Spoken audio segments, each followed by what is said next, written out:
Hello, everybody. Welcome to Macro Money. This is Ilya Spivak, head of global macro here at tastylive. Welcome to the show. We find ourselves at the start of June here in an interesting space. The debt ceiling has been addressed. We had a deal last week. The president signed it over the weekend. We can now focus on next steps. And of course, the key question is what those next steps are now that this strange debacle has been put on ice, at least for a while.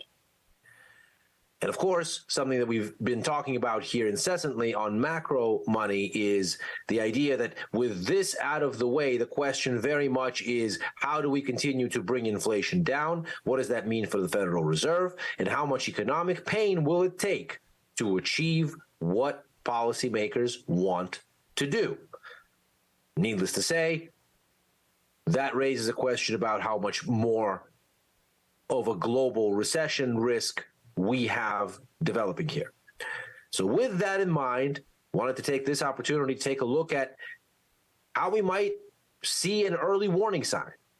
What is the next thing we might look at with the calendar all but clear of U.S. economic data now that the ISM services number published earlier today is out of the way.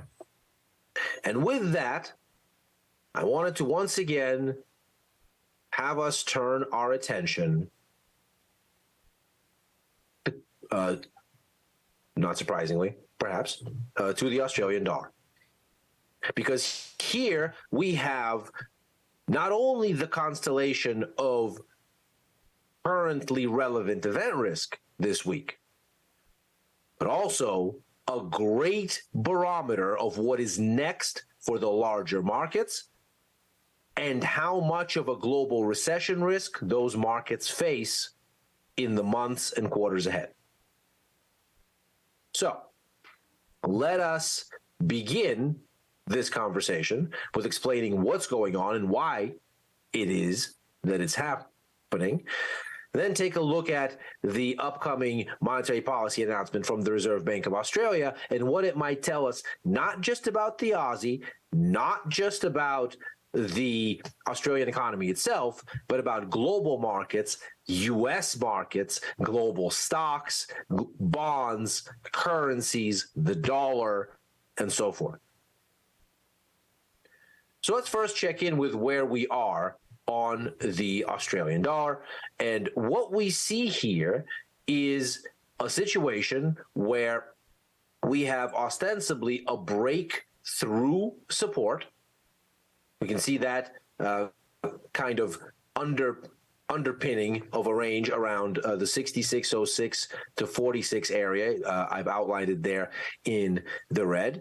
And over the past, let's call it 3 trading days, we reached up from the low at 64.63 that we hit in the wake of taking out that support to come back and retest it. So essentially, we are coming in at that range bottom now from the underside to see if we can sustain the break. And this is what often happens with support and resistance. You typically cross some kind of a key market barrier, and then the market retraces back to retest and revalidate that the break was indeed where the markets want to go. And so here we are retesting. Now, we can see that over the course of last week, there was indeed a domestic appearing catalyst for this. We can see that there was a significant shift, not a huge one, but certainly a noticeable one, in the yield curve structure in Australia. So we can see in the solid line is the current curve. In the big dots is where we were relative to the RBA policy announcement now just over a month ago. And the small dots are where we were last week.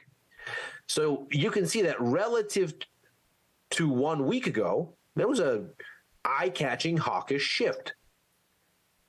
And even relative to about a month ago, especially from the 6-month onward part of the curve, there's been a bit of a hawkish shift again. So that we saw the Aussie basically idle all of last week, but for 2 days where it scored those 2 big days of gains, Thursday and Friday, we can see that against that backdrop, perhaps motivating the price action, was this hawkish shift in the curve. And what we can see now is that looking at the rate outlook, we have a 23, almost 24% chance of a hike today. You can see that in the percent hike cut column. And what you see there is then a priced-in increase of just a mere 6 basis points out of what is an average rate move of 25 basis points. So we can, I think, say with some confidence the markets don't expect anything to happen here. However, if you look down the number of hikes and cuts column, that's the one right to the right of the date column there, what you see is the numbers start growing. And the important thing here is that these are numbers relative to where rates are currently. So if you look at the June 6th meeting, what it's saying is relative to current rates, about 24% of one hike is based in. If you look at July, now you see that there is a 53% chance of a hike at that meeting, but now you've baked in 77% of a hike cumulatively between now and then. When you get to August, you can see the number has become 1, which means that by then a hike is already priced in, and there's a 50% chance of a further hike. So you can see in the implied rate delta column, you don't get to the full 25 basis point change until August. In June, it's 6 basis points. In July, it's 19. So maybe that's where we get the hike. You can see the odds are slightly better than even, but they get much better than even in August. And because it's a 1.5 number there, and there's a 50% chance of a further hike, what you effectively are seeing there is a 75% chance of a hike, because there is the likelihood of that first one and then 50% chance of a further one. So you can see the rate delta is not 25, but 38. So a little bit more than one hike. And then from there, standstill. That's where the pause is now seen. But we are currently expecting, looking at the rate structure, one more hike out of the RBA sometime in August, looks like where the market is leaning, before there is a pause. Now, this all sounds like it's very domestic Australia type of information and type of fodder, except that it's not. And here's why. Here's the Aussie dollar since really the beginning of the Fed rate hike cycle back in the first half of 2021. Notice here, the Aussie is steadily falling even as the economic news flow starts to get favorable for it. So in April of 2022, last year, the RBA starts its own rate hike cycle after the Fed, but nevertheless, there it is. That doesn't help the Aussie whatsoever. It keeps falling.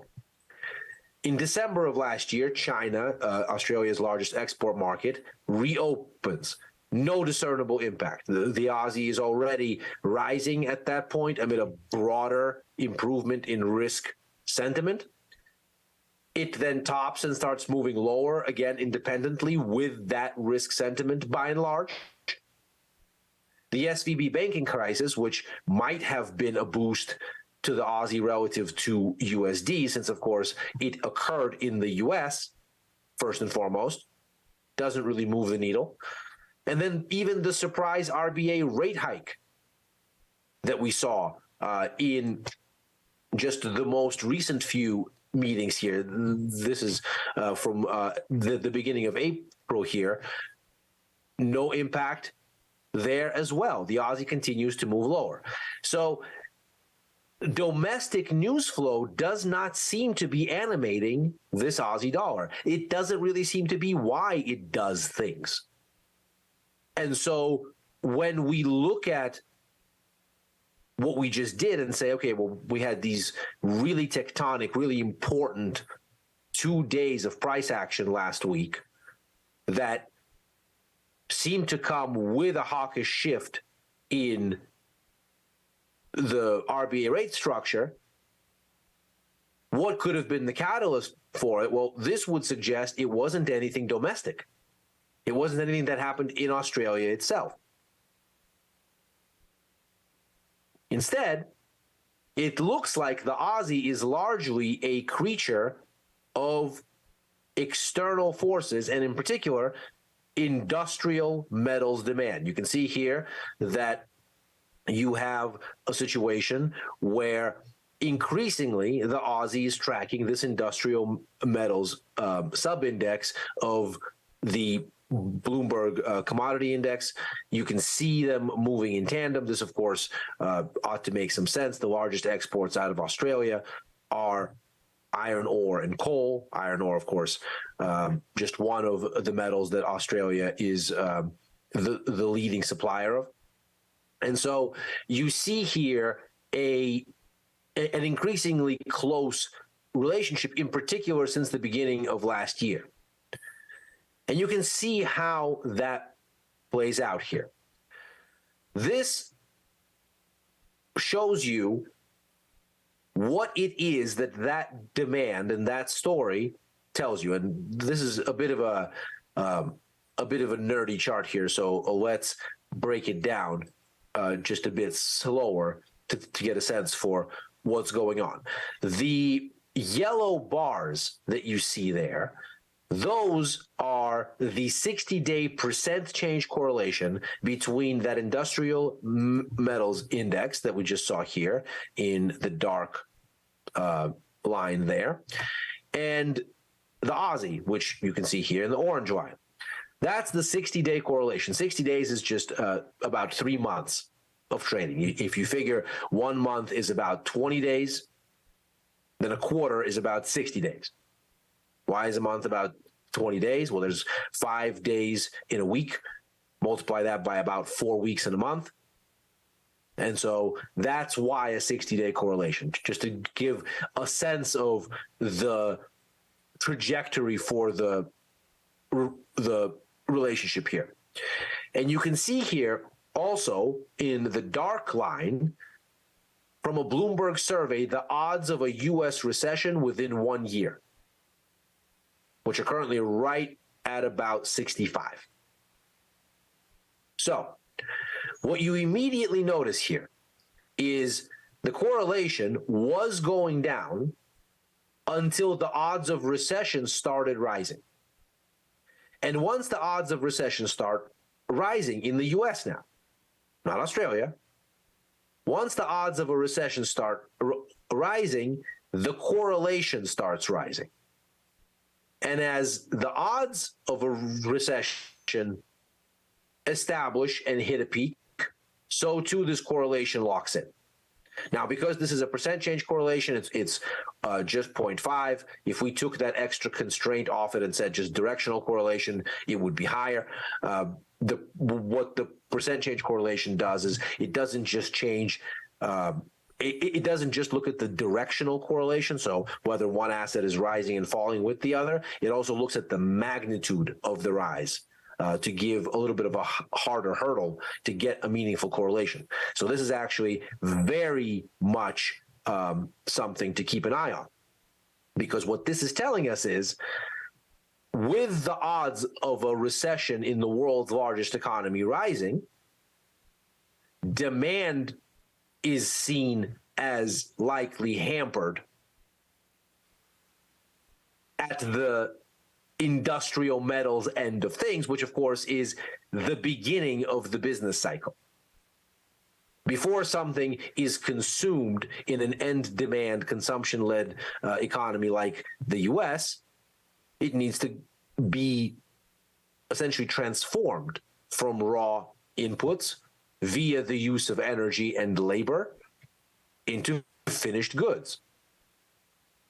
Australia is toward the beginning of that sort of a dynamic, that sort of cycle, because it supplies the raw materials. In large part, this is how China ends up being its largest export market, because China is the largest intermediate goods center in this global supply chain. It is the largest value add center where raw materials and semi-finished goods arrive.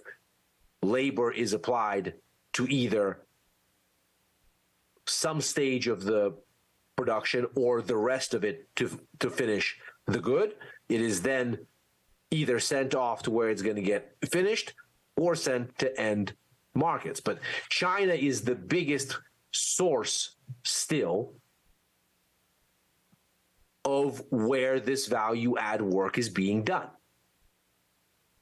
And so what this is telling us is demand for industrial metals, which ostensibly is the driver of the price going up or down, is increasingly linked to the Aussie here as we get the odds of a global recession as following on from a recession in the largest node of end demand, the US. As those odds rise, the odds of a global downturn rise as well. And therefore, the story for demand from these input sort of sources into that demand, that darkens. And you get a situation where, with the rising odds of recession in the US, demand for raw material inputs is expected to weaken, and the Aussie with them. And so we then turn to these past 2 days of price action and see, well, what actually motivated this? How did we get this rebound? And what I'm talking about here, just for context again, is this right here. How did we come off this low to retest this area? And if the driver isn't domestic, if the driver is in fact global demand and commodities demand that got us here, what would it mean that this would break higher or recoil lower? Would it mean that something is happening isolated in Australia? Probably not, if that's how we got here. So then what would a hold here or a turn mean? And what would it say about those global factors that appear to be animating the Aussie here? Well, let's have a look. This is an intraday chart of those 2 days. Here's June the 1st. Here's the 2nd. This is now today, Monday the 5th. The 2 days that we're most interested in, of course, June the 1st and the 2nd last week, that's where those gains occurred. We'll take a look where they're coming from. The first one follows the news that the U.S. debt ceiling deal has passed the House of Representatives. And as Australian markets open up, they begin to price that in. You get the next leg up as Senate Majority Leader Chuck Schumer announces that a deal in the Senate has been agreed. It is passed mere hours later. There is also simultaneously, within about an hour's gap, news out of Australia, which was taken to be something that could be inflationary and thereby motivate the RBA sum to be a little bit more hawkish. The Fair Work Commission decided to raise the minimum wage by 5.75%. And although it said that this was not going to be something it thinks is going to be inflationary, the markets started to run with the story that maybe that's not what investors think. But of course, The Aussie had been rising for a day by then already.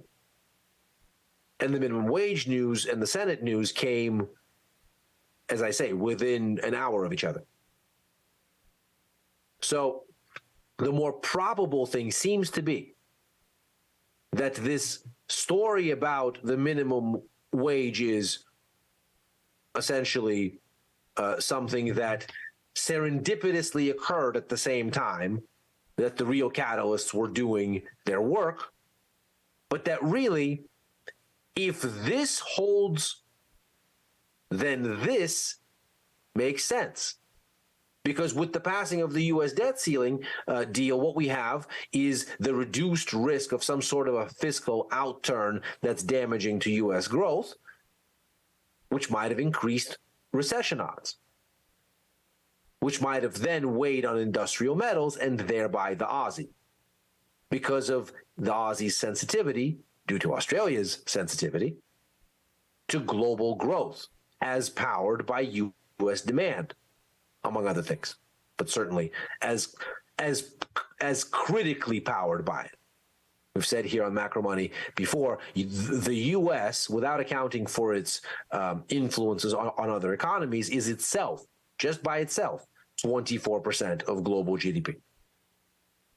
So this is a huge bit of confirmation here that the reason we're seeing these gains really is a global growth interpretation and a global recession risk assessment following the debt ceiling deal being essentially ironed out. If we look at then the makings of what's happening in Australia domestically and look at the data through the lens of this is a barometer on global growth, things don't look especially encouraging. Looking at the PMI data, we can see it started to move back away from faster growth to slower growth. 50 is, of course, the line in the sand where there is neither growth nor contraction. Manufacturing here, as it is in the U.S., the Eurozone, and China, in contraction mode as central banks slow global activity. Services had been something more of a bright spot, again, as it was in China with their reopening, and certainly until recently with the U.S. and the Eurozone. Well, this is just more evidence that that part of it is rolling over. We can see that with services coming off and dipping down, the composite capturing the overall economy showing slowdown in growth as well. In fact, overall Australian economic data has tended to underperform, has trended lower relative to baseline forecasts for the better part of a year and a half at this point. So the news that we're getting from Australia's economy, not especially encouraging. If an RBA rate hike is what one is looking for here. As a matter of fact, if we look at inflation dynamics, what we find is that perhaps Australia is already on a path to disinflation that the markets have already surmised. What we've done here is looked at the largest component of Australian CPI, housing, which accounts for about a third of the whole thing. If you look here, there appears to be a relatively long 5-quarter lag between the year-on-year growth rate in housing costs in Sydney and Melbourne. So we've taken the two largest metropolitan areas, the ones with the biggest population centers, and looked at house prices there, looked at them on a year-on-year basis, and compared that with the quarterly year-on-year CPI growth rate. And we can see that there's about a 5-quarter lag because, of course, housing often leads. And we have here housing, as ever, doing exactly that. What we find is that if we line up the bottom in housing with CPI, which we had to lag to do that, we would suspect that CPI has started to top, because that's the lead that housing prices would suggest. And indeed, in the last quarter, we see that just as housing topped right on time, so did CPI. Now, it's still, of course, relatively elevated at 7%, but if this housing indication continues to hold, then we are looking at significant disinflation going forward. House prices in Australia are at this point actually falling. That rate now in negative territory. And that doesn't mean, of course, that CPI is going to get to negative territory as well, but it does pave the way, seemingly, for continued disinflation. The markets have apparently noticed. What we have here is the 1 and 2 year Australian inflation swaps, which are just the inflation expectations priced over 1 or 2 years into the rates market, the swaps market, and also the 5-year Australian break-even rate, which is just the difference between nominal and real bond yields at the 5-year tenor, to give you a sense of what longer-term, slightly longer-term inflation expectations are and whether they look anchored. So what you have here then is, within 1 year, a significant bout of disinflation relative to where we are. The yellow bars there, CPI with a 1-quarter lag, just to line up where these things are going to turn. You can see that the 1-quarter lag brings together the lows for the inflation swaps, the break-even, and the CPI, because, of course, markets are forward-looking. They anticipate. So the markets start to move in what they expect CPI to do long before CPI actually does it. You can see by about a 3-month gap, so about a 1-quarter lag. So what you find here is that the 1-year inflation swap significantly lower at 3.3. Within 2 years, you can see we're already at the upper edge of the RBA's inflation target, 3%. They target a range of 2 to 3. And the 5-year break-even is at 2.7, which means that it's not just a flash in the pan disinflation that then runs back. We instead have what looks like expectations that are well anchored within the target range. So the markets appear to be of a mind that disinflation is already on course in Australia. Now, could it happen faster? Perhaps we could get it done within a year if conditions were amenable.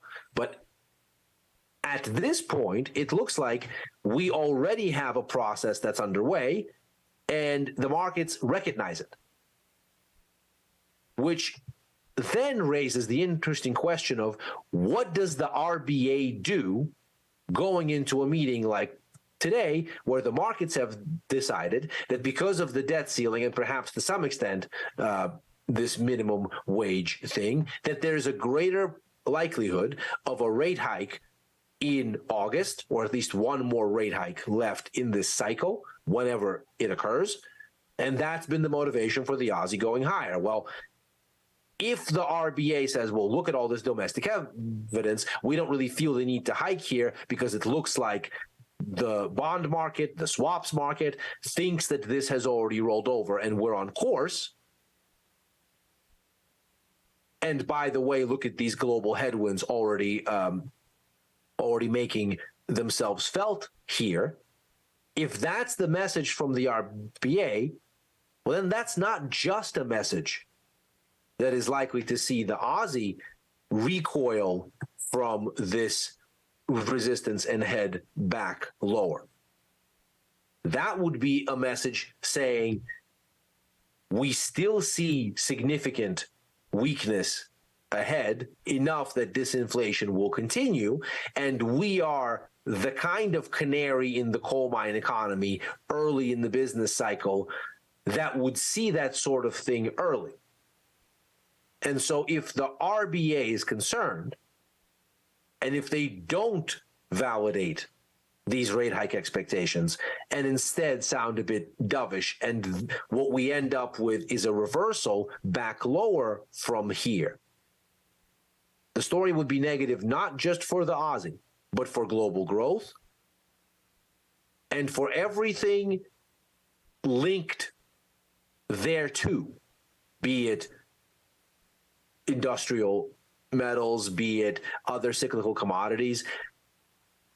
And of course, we're thinking of copper here most potently in terms of a tradable instrument, but also, of course, equities, also, of course, rates, also, of course, the dollar, gold, and everything else, sensitive to what the Fed might do, and sensitive to the idea that in the wake of now having priced out that this debt ceiling thing is going to be some kind of a benign outcome as opposed to some sort of a crisis, what we're left with is a story about disinflation needing to continue, monetary policy needing to affect that, and the question of whether that monetary policy has done enough already. And thereby a question of how much of a global slowdown is already in the works.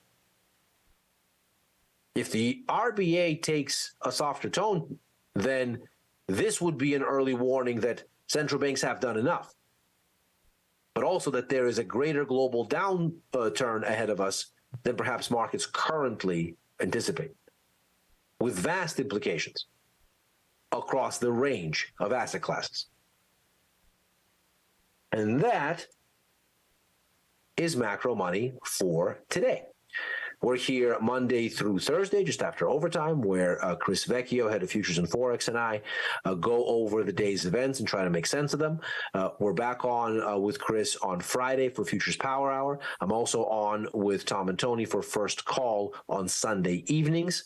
Outside of those shows, I'm opining on Twitter at Ilya Spivak. Thanks very much for joining, everybody. Good luck trading out there. See you tomorrow.